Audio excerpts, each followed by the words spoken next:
For a few delirious years in the 1980s, Carolyne Roehm lived the fantasy every girl in a small American town is taught to secretly entertain.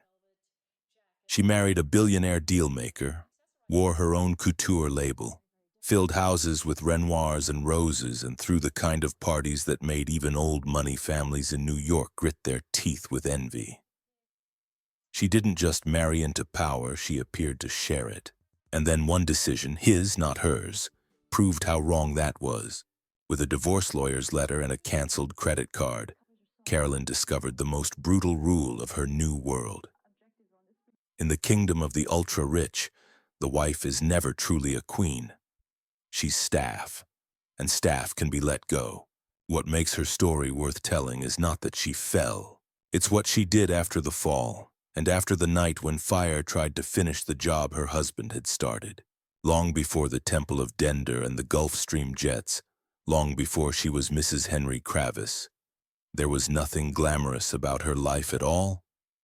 She was born Caroline Jane Smith in 1951 in Kirksville, Missouri, a flat little town in the American Midwest where the horizon looked as ordinary as the lives people expected to live under it. Her father was a school principal. Her mother was a teacher. The calendar revolved around semesters and Sunday services. It was a life designed to be safe, predictable, respectable. From the outside, it was idyllic. Neat lawns, bake sales, church basements that smelled of coffee and Jell-O salads. But inside, Carolyne felt like she'd been dropped on the wrong planet. While other girls rehearsed cheers on the football field or circled wedding dates in their imagination, she was staring past the town limits, haunted by a sense that her real life was happening somewhere else. The first glimpse of that somewhere else arrived in the mailbox. Fashion magazines, Vogue, Harper's Bazaar, glossy pages that smelled faintly of ink and perfume, filled with women who looked as if they had stepped out of another dimension. Carolyne didn't flip through them the way her classmates might flip through a catalog. She studied them. She examined how models tilted their chins, how fabric fell from a shoulder, how light moved across satin and silk. While Kirksville slept, she was decoding a foreign language, the language of elegance. Very early, she understood something that no one around her felt the need to articulate. Clothes were not just about weather and modesty. Clothes were transformation. A dress could be armor. A silhouette could be a weapon. With the right cut, the girl from Missouri could slip, at least for a moment, into the role of someone the world bowed to instead of overlooked. Her ambition was not vague, teenage longing. It was precise, almost frightening in its focus. She didn't only want to wear beautiful things, she wanted to create them. She wanted to be the architect of illusions that could carry someone out of a dull life and into a different story. After high school, she chose one of the few paths that might take her closer to that other story. Washington University in St. Louis, one of the rare Midwestern colleges with a serious fashion design program. There she learned the bones under the beauty, pattern making, drape, grain, the history of silhouette. It was workmanlike, technical, necessary, but as she pinned muslin and studied seam finishes, she could feel it. Even St. Louis was too small. The real heartbeat of the life she wanted, its tempo, its danger, was further east. In 1973, clutching a portfolio and a one-way ticket, she left Missouri behind.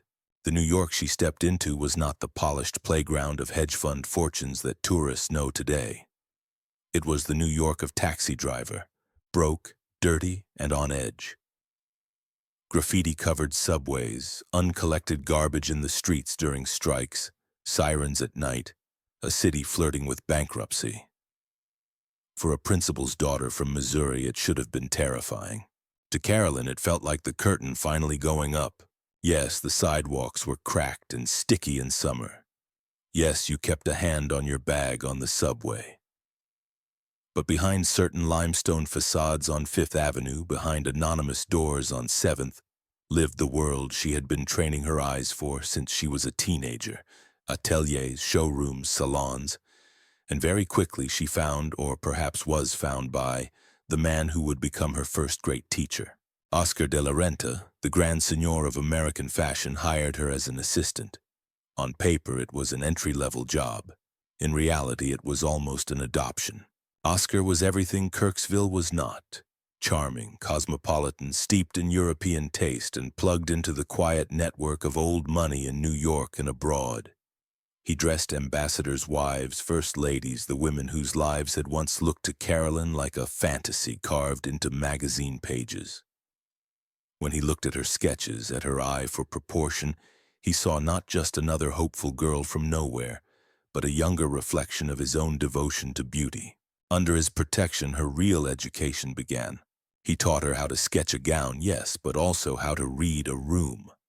How a woman in a certain dress would move through a certain interior. That an 18th century chair had a different weight, a different moral gravity than a reproduction. He taught her about French furniture, about flowers, about the choreography of a dinner that looked effortless and took weeks to plan. He introduced her to the legendary SWANs of New York, women like CZ Guest and Babe Paley, whose lives looked like still-life paintings animated for one evening only. Carolyne watched them the way she had watched those early magazine spreads, studying posture, restraint, how they turned their heads, how they lit a cigarette. Slowly, the girl from Missouri disappeared. In her place, a new, polished creature emerged, someone who could slip into that world without squeaking. Oscar wasn't just teaching her how to design clothes. He was teaching her how to live like the women who wore them. It was a blessing for her eye and a curse for her future. Because once she had learned to inhabit that life, anything short of it would feel like failure. Somewhere along this ascent, she married for the first time. Axel Roehm, an heir to a German chemical fortune, became her husband. The marriage was brief, but it gave her something that would linger long after the wedding photographs vanished. A new name. Smith, the plain Midwestern surname, disappeared from her calling cards. Roehm took its place, a name that sounded like a fashion label even before it became one. By the early 1980s, Carolyne Roehm was no longer a girl peering in through glass. She was inside, a rising designer, beautiful, smart, moving in the right circles, attending the right dinners, wearing exactly the right dresses. And yet she was still in the end an employee, a talented, well-paid, well-dressed employee. Someone else signed her checks, someone else financed the dreams. She was near the center of power, but not at its core. That changed when she met Henry Kravis. He was not an artist, not a couturier. He was something far more dangerous in 1980s New York, a deal-maker. One of the founders of KKR, the private equity firm that turned leveraged buyout into both a financial instrument and a cultural nightmare. Henry bought giant companies with borrowed money, carved them up, and sold the pieces for profit. He helped redefine capitalism in a decade that shouted greed is good with a straight face. If Oscar de la Renta was grace, Henry was force. They did not look like a pair.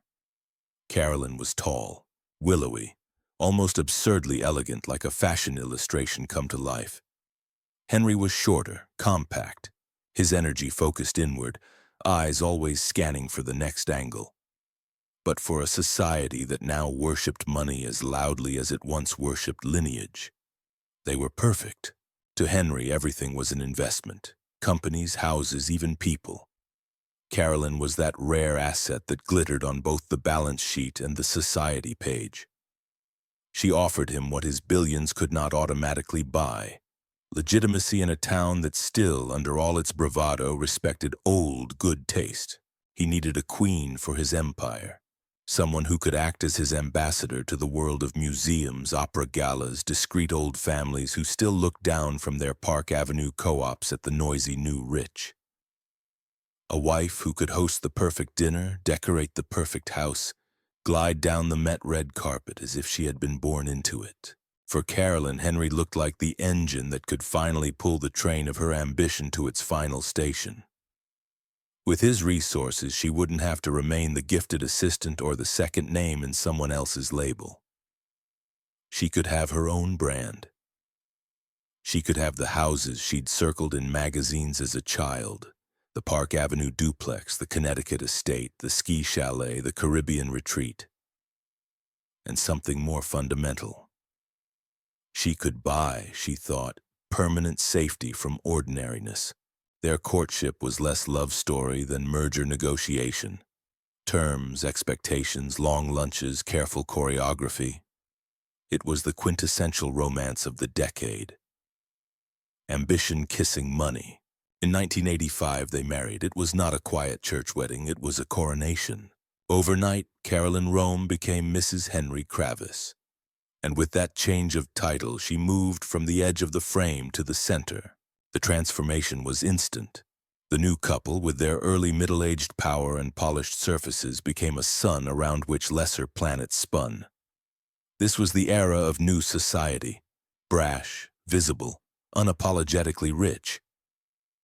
The old money families, sober, discreet, allergic to spectacle, watched as this new breed of billionaire used parties the way earlier generations had used patronage, as proof of dominance. Carolyne dove into her role like a woman who had been training her whole life for it. She wasn't simply decorating. She was constructing a visual theology of wealth. She hired top decorators, but nothing was chosen without her eye. She filled their Park Avenue home with 18th century French furniture and museum-worthy art. Renoirs, Monets, pieces that belonged, strictly speaking, on museum walls rather than above someone's sofa.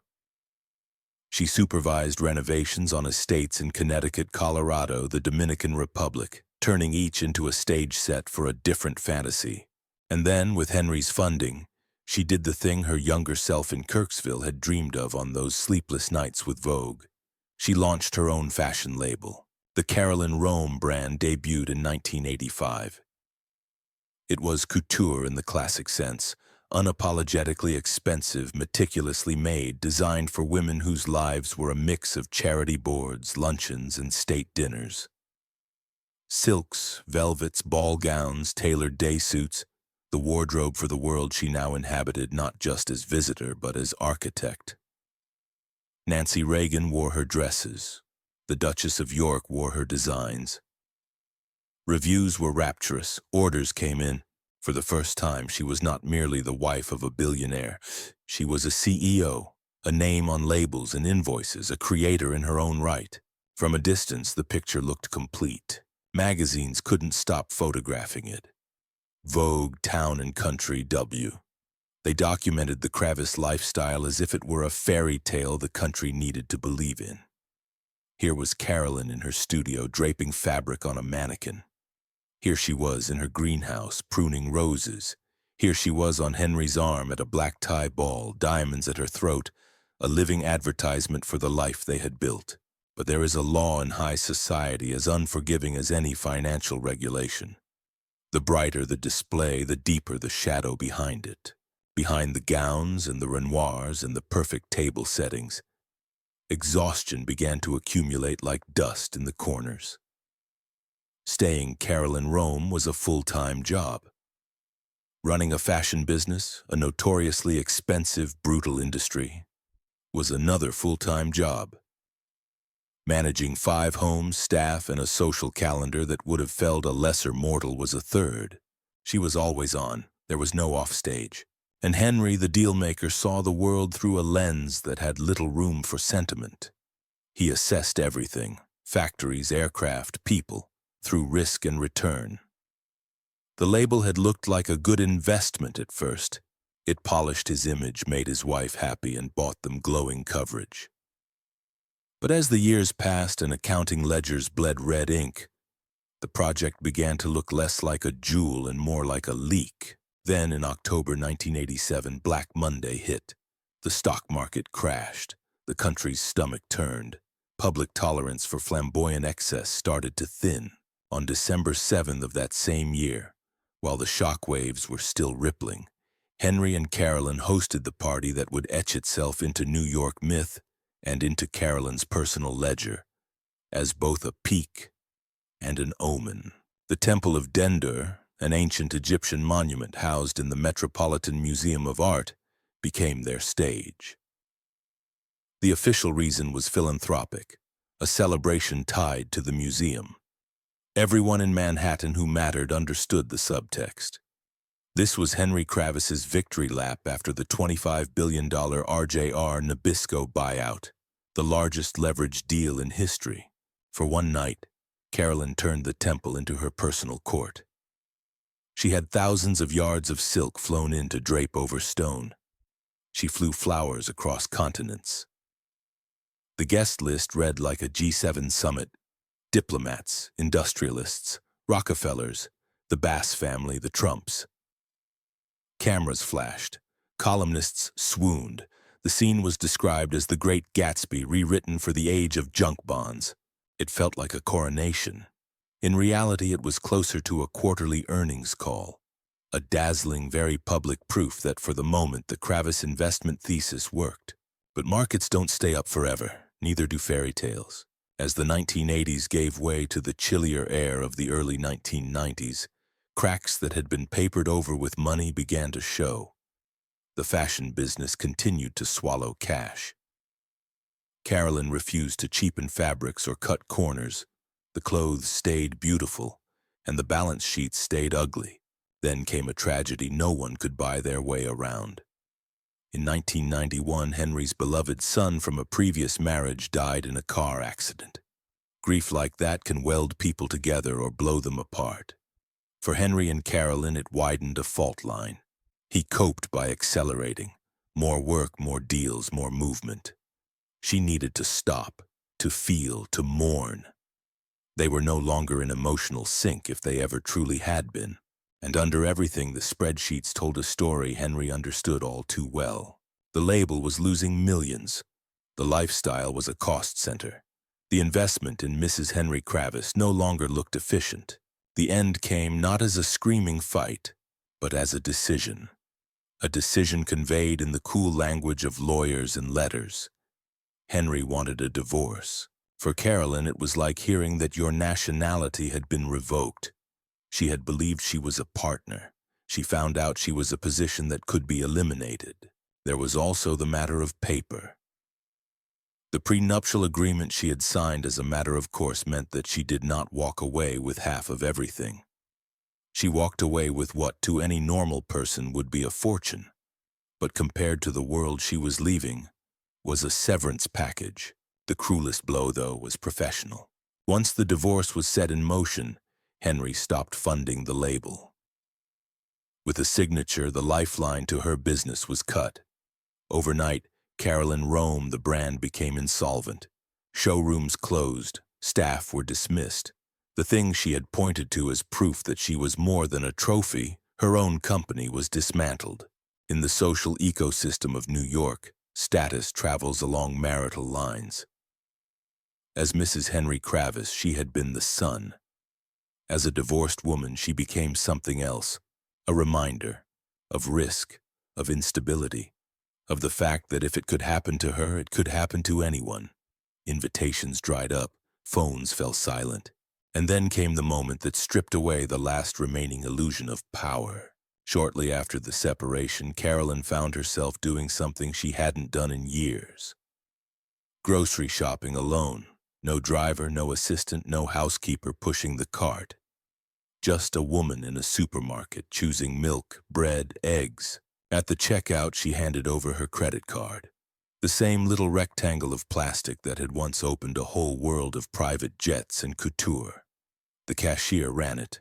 The machine beeped, declined. Somewhere in an office, a directive had been given. The card was canceled. For a heartbeat, everything froze. The line behind her exhaled irritably. The fluorescent lights hummed. The cashier waited. Carolyne tried another card. Another refusal. And suddenly the woman who had draped silk over ancient stone in the Temple of Dender, who had dressed first ladies and duchesses, stood there unable to pay for groceries. For the first time in years, no one cared what she was wearing. They cared that she couldn't pay. She left the cart. She walked out past the automatic doors, past the curious, judgmental glances of strangers with nothing in her hands. That was the point at which most fairy tales simply cut to black. The princess loses the castle and retreats off stage, a cautionary tale whispered over brunch. Instead, Carolyne went to a place that seemed, on the surface, more modest than anything she'd inhabited in years. An old house in Sharon, Connecticut, built in 1765, called Weatherstone. It was the one significant property she had insisted on keeping in the divorce. Without the Renoir and the staff and the constant visitors, Weatherstone was almost eerily quiet. The floors creaked. The New England wind pressed against the glass. The silence after New York's roar was so loud it hurt. She was 40. No husband, no children, no business, no seat left at the tables where she had once presided. Sitting in that old house in the winter of 1992, she had to face a question for which all her schooling had not prepared her. Who am I when the music stops? She could have collapsed into bitterness or drifted back to Missouri and disappeared into anonymity.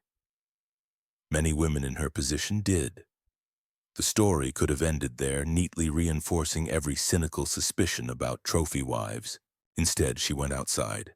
At Weatherstone, there was land, neglected beds, overgrown hedges, a patch of earth that didn't care about Vogue spreads or Met galas.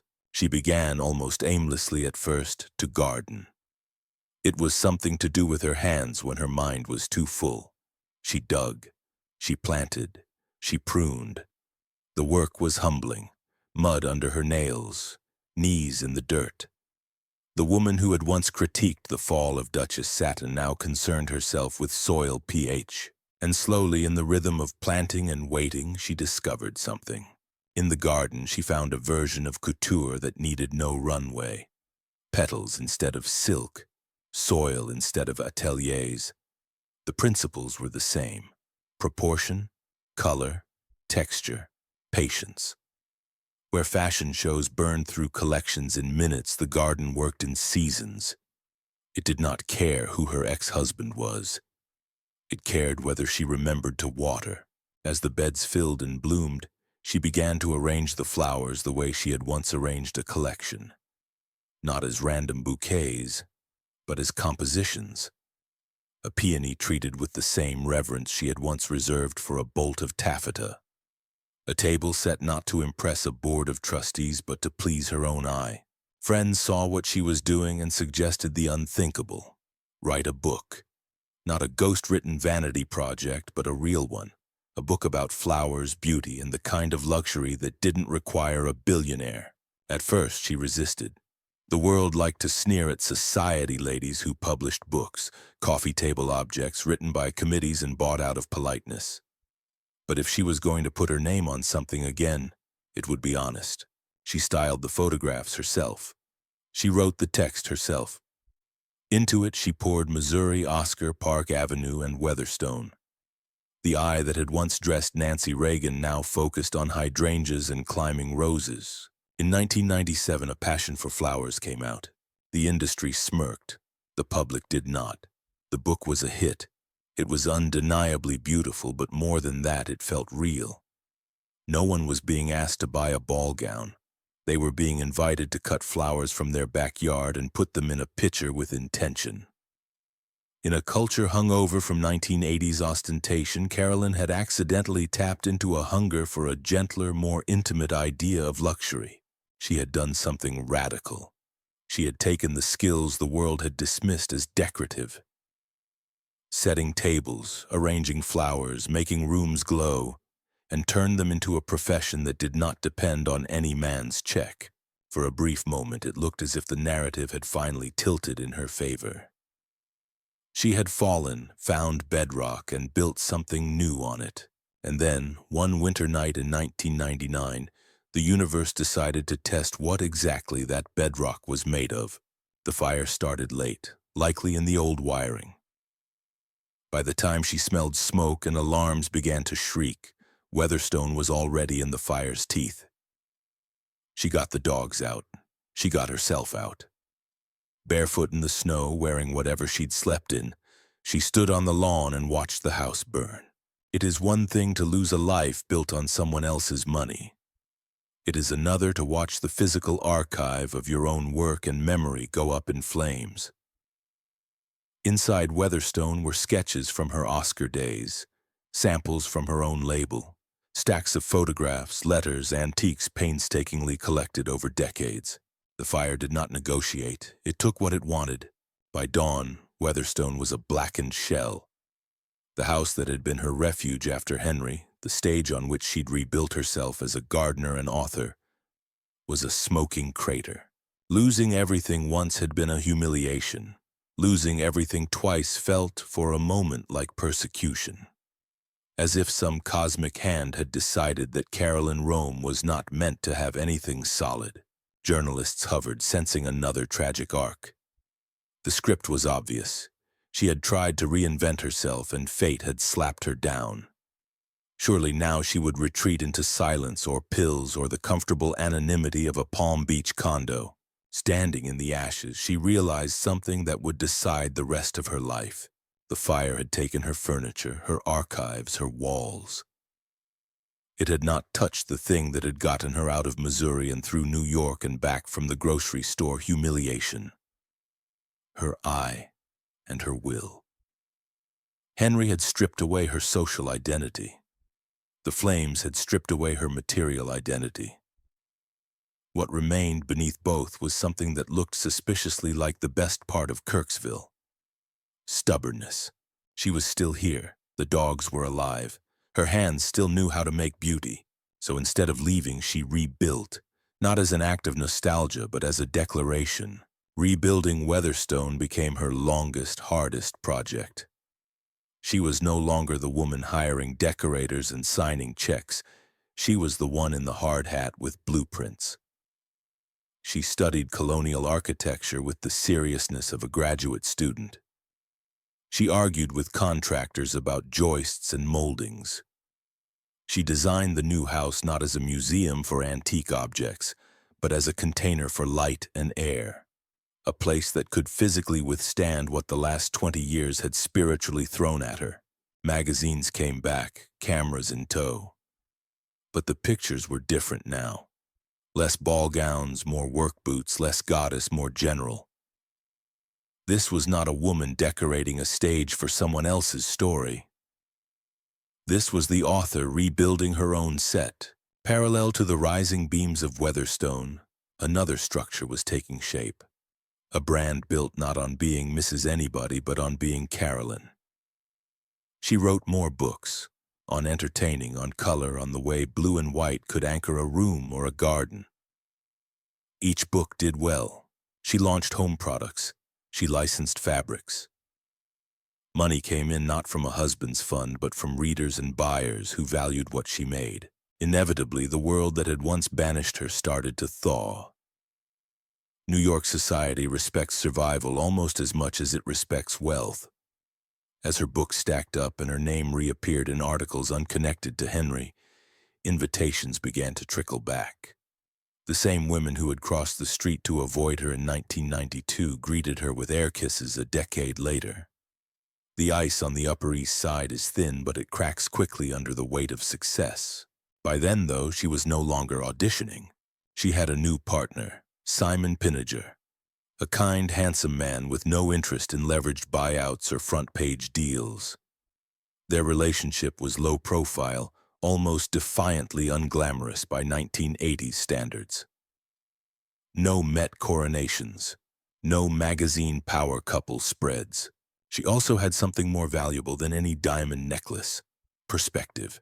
She understood now that the old model of the SWAN, the beautiful, fragile society wife whose entire identity orbited her husband, was a dying species. Babe Paley, Slim Keith, CZ. Guest. These women had been her early references, the ones she'd studied under Oscar's eye. They had lived exquisitely and in many cases died heartbreakingly, undone by infidelity, divorce, or illness. Their beauty had been real, but their independence had not. Carolyne had been built to be one of them. Then life, with characteristic cruelty, had denied her the option.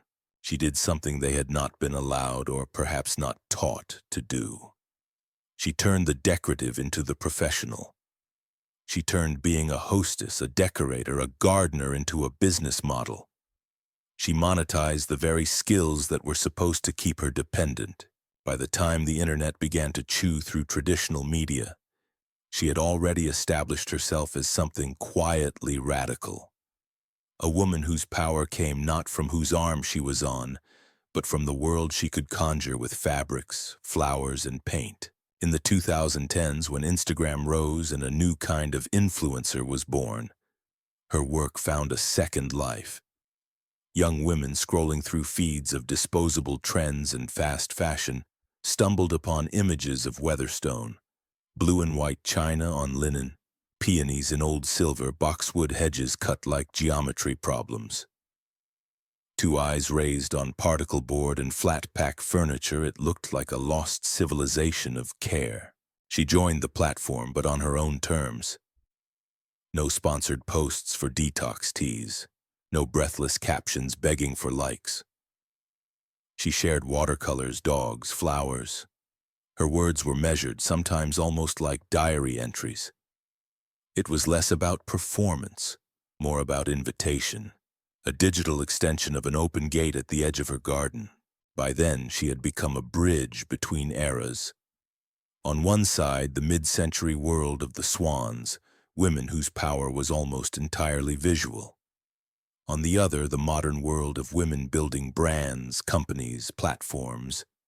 She understood both languages. She also understood, perhaps more deeply than anyone in her circle, how quickly it could all vanish. Every table setting, every photograph, every carefully arranged bouquet sat on top of memories she never stopped carrying. The Met's Temple of Dendur glowing like a dream, the beeping supermarket till. The screams of fire trucks in the Connecticut night. If you looked closely at pictures of her in later years, you could see it. A shadow behind the eyes, a softness edged by steel. She still dressed impeccably, still posed in beautiful rooms, still walked through gardens glowing with carefully orchestrated color. But something in her face signaled what the photographs couldn't say. I have seen this burn down. I know what it's like when no one answers the phone. Maybe that is why, in the end, the metaphor that best fits her is not the swan on a still lake, but the garden she spent the second half of her life tending. A garden is not beautiful because it is perfect. It is beautiful because it survives winter. In the end, Carolyne Roehm's most radical act was not marrying a billionaire or throwing a party that turned an ancient temple into a backdrop for American money. It was what she did when the castle was taken and when the house burned. She walked out into the wreckage of a marriage, of a social identity, of a literal home, and she planted something. Picture her at Weatherstone on a late summer evening. The sun is sliding down, turning the lawn gold. The house, a house that has burned and risen once already, glows softly behind her. She walks along a path she designed, past boxwood and roses she has planted with her own hands. Her dogs trail at her heels. She stops to pinch off a dead leaf, to straighten a heavy blossom. There is dirt on her palms. The world has called her a socialite, a gold digger, a victim, a swan. Standing there under a sky turning lavender, she is none of those things. She is a gardener. And she knows, with the clarity of someone who has watched everything go up in smoke and still found the strength to start again, that as long as she keeps tending the ground in front of her, beauty will come back. The girl from Kirksville who once studied fashion magazines like Maps did find her way out. The woman who was almost destroyed by the life she thought she wanted found something harder, less shiny, more real. She learned that being queen is overrated. Being the one who can rebuild the kingdom from ashes, that is freedom. So in the end, when the fairy tale is burned down and all that remains is a woman with dirt on her hands standing in the ruins, what do we really admire more? The castle she lost, or the garden she chose to grow from its ashes?